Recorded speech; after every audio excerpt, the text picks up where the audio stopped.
Un couple devient toxique réciproquement quand les deux personnes qui forment ce couple n'arrivent plus à faire preuve d'empathie l'un vers l'autre. Vous savez, l'empathie, c'est essayer de se mettre à la place de cette personne et d'essayer de comprendre cette personne.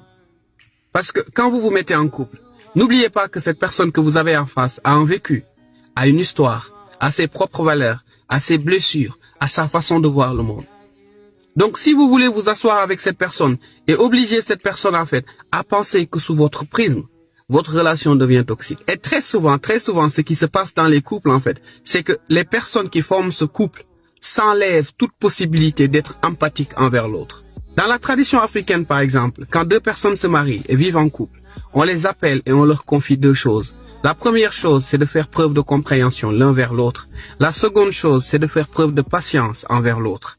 Et ces deux choses, en fait, forment la véritable notion d'empathie. Parce que la manière avec laquelle ces deux personnes qui forment le couple interagissent va forcément créer un nouvel environnement. C'est ça l'environnement du couple.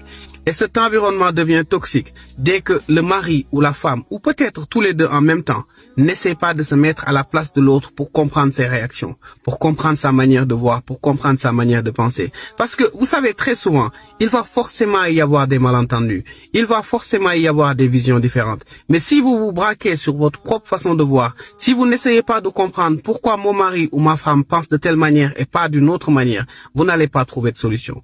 Et malheureusement, aujourd'hui, les couples sont devenus toxiques parce que chacun regarde vers sa propre direction sans prendre en considération que l'autre aussi a sa manière de penser.